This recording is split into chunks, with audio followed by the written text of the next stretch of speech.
ಇವತ್ತು ಪರಮೇಶ್ ಸಾಹೇಬರು ಒಂದು ಹೇಳಿಕೆ ಕೊಟ್ಟಿದ್ದಾರೆ. ನಾವೆಲ್ಲ ಒತ್ತಾಯ ಮಾಡಿದ್ದೋ ಇದು ಅವೈಜ್ಞಾನಿಕವಾಗಿದೆ, ಯಾವುದು ಎಕ್ಸ್ಪ್ರೆಸ್ ಕೆನಾಲು ಅದನ್ನು ನಿಲ್ಲಿಸಬೇಕು ಅಂತ ಹೇಳಿ ರೈತ ಸಂಘದವರು, ನಾವು ಕೃಷ್ಣಪ್ಪನವರು ಮತ್ತು ಜ್ಯೋತಿ ಗಣೇಶ್ ಅವರು ಮತ್ತು ಎಲ್ಲರೂ ಕೂಡ ಜಿಲ್ಲೆಯ ಎಲ್ಲ ಸಂಘ ಸಂಸ್ಥೆಗಳು ನಾವು ಒತ್ತಾಯ ಮಾಡಿದ್ದು. ಅದಕ್ಕೆ ಪರಮೇಶ್ ಸಾಹೇಬರು ಒಂದು ಹೇಳಿಕೆ ಕೊಟ್ಟಿದ್ದಾರೆ. ನಾವು ಮುಖ್ಯಮಂತ್ರಿಗಳ ಜೊತೆ ಒಂದು ಭೇಟಿ ಮಾಡಿಸ್ತೀವಿ, ಜಲಸಂಪನ್ಮೂಲ ಸಚಿವರೇ ಅಂತಿಮ ಅಂತ ಹೇಳಿದ್ದಾರೆ. ನಮ್ಮದು ಜಲಸಂಪನ್ಮೂಲ ಸಚಿವರದ್ದು ಅಂತಿಮನೋ ಇಲ್ಲ ಮುಖ್ಯಮಂತ್ರಿಗಳದ್ದು ಅಂತಿಮನೋ ಅದು ಒಂದು ಭಾಗ, ಸರ್ಕಾರ ನಿರ್ಣಯ ಮಾಡುವಂಥದ್ದು. ನಾವು ಇವತ್ತು ಒತ್ತಾಯ ಮಾಡ್ತಿರೋದು ರೈತ ಸಂಘದಿಂದ, ನಾವೆಲ್ಲ ಜಿಲ್ಲೆಯ ರೈತರ ಹಿತರಕ್ಷಣೆ ವೇದಿಕೆಯಿಂದ ನಾವು ಒತ್ತಾಯ ಮಾಡ್ತಿರೋದು. ಇದು ಅವೈಜ್ಞಾನಿಕವಾಗಿದೆ. ಈ ನಾಲೆಯ ಒರಿಜಿನಾಲಿಟಿ ಏನಿದೆ ಅದ್ರ ಮುಖಾಂತರ ನೀರನ್ನು ಕೊಂಡೋಗಬೇಕು. ನೀವು ಎಲ್ಲಿಗಾರು ಕೊಂಡೋಗ್ರಿ, ನಮ್ಮದೇನು ತಕರಾರಿಲ್ಲ.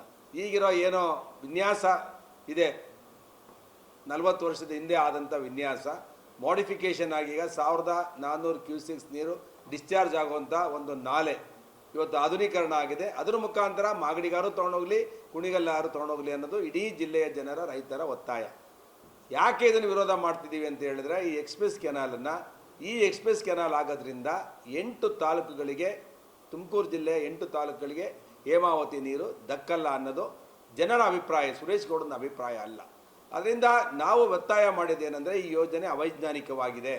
ಅದಕ್ಕೆ ನಾವು ಒತ್ತಾಯ ಮಾಡಿದ್ದೋ, ಈ ಯೋಜನೆ ಆದಾಗಲೇ KDP ಮೀಟಿಂಗಲ್ಲಿ ಮಾನ್ಯ ಜಿಲ್ಲಾ ಉಸ್ತುವಾರಿ ಸಚಿವರ ಅಧ್ಯಕ್ಷತೆಯಲ್ಲಿ ನಡೆದಂಥ ಒಂದು ಸಭೆಯಲ್ಲಿ ಇಡೀ ಜಿಲ್ಲೆಯ MLAಗಳು ಒತ್ತಾಯ ಮಾಡಿದ್ದೋ, ಇದನ್ನು ಒಂದು ಟೆಕ್ನಿಕಲ್ ಆಗಿ ಫೀಸಿಬಿಲಿಟಿ ನೋಡಬೇಕು ಅಂತೇಳಿ.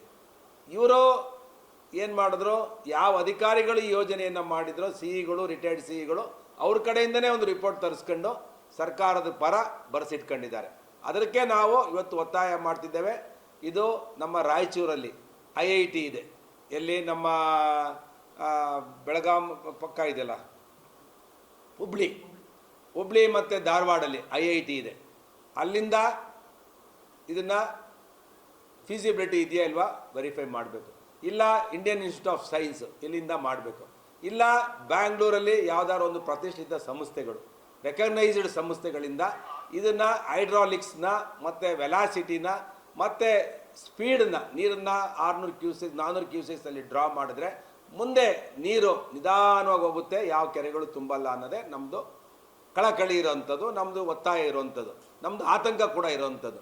ಅದರಿಂದ ನಾನು ಈ ಸಂದರ್ಭದಲ್ಲಿ ಮಾನ್ಯ ಜಿಲ್ಲಾ ಉಸ್ತುವಾರಿ ಸಚಿವರಿಗೆ ಒತ್ತಾಯ ಮಾಡ್ತೇನೆ, ನೀವು ನಮ್ಮನ್ನು ಭೇಟಿ ಮಾಡಿಸಿ, ನಮ್ಮ ಅಹವಾಲುಗಳನ್ನು ಮುಖ್ಯಮಂತ್ರಿಗಳು, ಕಾವೇರಿ ನೀರಾವರಿ ನಿಗಮದ ಅಧ್ಯಕ್ಷರು ಸನ್ಮಾನ್ಯ ಸಿದ್ದರಾಮಯ್ಯನವರು, ನೀರಾವರಿ ಸಚಿವರು ಉಪ ಅಧ್ಯಕ್ಷರು ಅದಕ್ಕೆ. ಅದರಿಂದ ನಾವು ಮುಖ್ಯಮಂತ್ರಿಗಳಿಗೆ ಆಗ್ರಹ ಮಾಡ್ತಾ ಇದ್ದೇವೆ.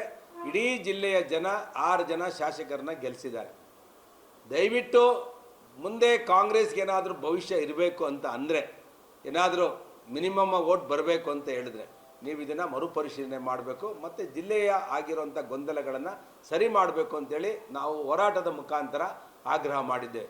ಇನ್ನು ಮುಂದೆ ನಮಗೆ ತಾಕತ್ತಿದೆ, ನಾವು ನಡೆದಿದ್ದೇ ದಾರಿ, ಆನೆ ನಡೆದಿದ್ದೇ ದಾರಿ ಅಂತ ಹೇಳಿದ್ರೆ ಅಂಕುಶನ ನಾವು ಹೋರಾಟಗಾರರು ಹಾಕ್ತಾರೆ, ನಾವಲ್ಲ, ನಮ್ಮ ರೈತರು ಸೇರಿ ಅಂಕುಶಗಳನ್ನು ಹಾಕ್ತಾರೆ.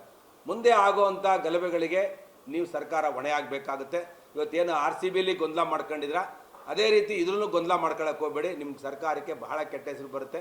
ನೀವು ಮುಖ್ಯಮಂತ್ರಿಗಳ ಮೇಲೆ ನಮಗೆ ವಿಶ್ವಾಸ ಇದೆ, ಕೂಡಲೇ ಇದನ್ನು ಮರುಪರಿಶೀಲನೆ ಮಾಡಿ ತಕ್ಷಣ ಈ ಯೋಜನೆಯನ್ನು ರದ್ದು ಮಾಡಬೇಕು. ಇಲ್ಲ ವೈಜ್ಞಾನಿಕವಾಗಿ ಇದೆಯಾ ಇಲ್ವಾ ಅಂತ ವರದಿ ತರಿಸಿ ಆಮೇಲೆ ನಮ್ಮನ್ನು ಕರೀರಿ, ಇಂಡಿಯನ್ ಇನ್ಸ್ಟಿಟ್ಯೂಟ್ ಆಫ್ ಸೈನ್ಸಿಗೆಲ್ಲ ಕೊಟ್ಟು, ಇಲ್ಲ ಇದರಿಂದ ಯಾರಿಗೂ ತೊಂದರೆ ಇಲ್ಲ ನೋಡಿ, ಆ ರಿಪೋರ್ಟ್ ಬಂದಿದೆ, ನಿಮ್ಗೆಲ್ರಿಗೂ ನೀರು ಬರುತ್ತೆ ಅಂತ ವಿಶ್ವಾಸ ಮೂಡಿಸುವಂಥ ಕೆಲಸ ಸರ್ಕಾರ ಮಾಡಬೇಕು.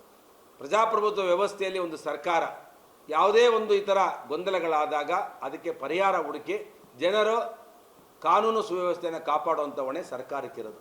ಅದರಿಂದ ನಾನು ಸರ್ಕಾರಕ್ಕೆ ಆಗ್ರಹ ಮಾಡ್ತೇನೆ, ಮಾನ್ಯ ಪರಮೇಶ್ ಸಾಹೇಬರಿಗೂ ಆಗ್ರಹ ಮಾಡ್ತೇನೆ, ಈ ರೀತಿಯ ಒಂದು ಮೀಟಿಂಗು, ಕಾಟಾಚಾರದ ಮೀಟಿಂಗನ್ನು ಕರೆದು ನಮಗೆ ತಿಪ್ಪೆ ಸಾರಿಸಿ ನಾವು ಯೋಜನೆ ಮಾಡ್ತೀವಿ ಅಂತ ಹೇಳಿದ್ರೆ ನಮ್ಮ ಉಸಿರು ಮೇಲೆ, ನಮ್ಮ ಪ್ರಾಣದ ಮೇಲೆ, ರೈತರ ಪ್ರಾಣದ ಮೇಲೆ ನೀರು ತೊಗೊಂಡೋಗ್ಬೇಕೆ ಹೊರತು ದಬ್ಬಾಳಿಕೆ ಮಾಡಿ ಹೋರಾಟ ಮಾಡ್ತೀವಿ ಅಂತ ಏನಾದ್ರು ಹೊರಟ್ರೆ ಅದಕ್ಕೆ ತಕ್ಕ ಉತ್ತರವನ್ನು ಈ ಜಿಲ್ಲೆಯ ರೈತರು ಕೊಡ್ತಾರೆ. ಅದರಿಂದ ಸ್ಪಷ್ಟವಾಗಿ ಹೇಳ್ತಾ ಇದ್ದೇನೆ, ಈ ಯೋಜನೆಯನ್ನು ಕೂಡಲೇ ರದ್ದು ಮಾಡಬೇಕು ಅಂತೇಳಿ ಆಗ್ರಹ ಮಾಡ್ತೇನೆ.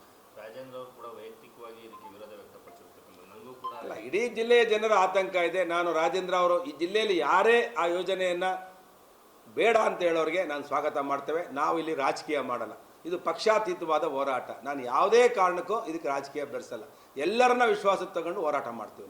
ಹೋಮ್ ಮಿನಿಸ್ಟರು ಜಲಸಂಪನ್ಮೂಲ ಸಚಿವರದ್ದು ಏನು ನಿರ್ಧಾರ ಅದೇ ಸರ್ಕಾರ ನಿರ್ಧಾರ ನೀರಾವರಿ ಸಚಿವರು ನೋಡ್ರಿ, ಇಲ್ಲಿ ಕ್ಯಾಬಿನೆಟ್ಟಲ್ಲಿ ಕಾವೇರಿ ನೀರಾವರಿ ನಿಗಮದ ಅಧ್ಯಕ್ಷರು ಬಂದು ಮಾನ್ಯ ಮುಖ್ಯಮಂತ್ರಿಗಳು, ಆಮೇಲೆ ಜಲಸಂಪನ್ಮೂಲ ಸಚಿವರಿಗೆ ಬರ್ತದೆ. ಇದು ಯಾವುದೇ ಯೋಜನೆ ಅಪ್ರೂವಲ್ ಆಗಬೇಕಾದ್ರೆ ಫಸ್ಟು ನಿರ್ಣಯ ಆಗೋದು ಅಲ್ಲಿ chairman, under the chairmanship of chief minister.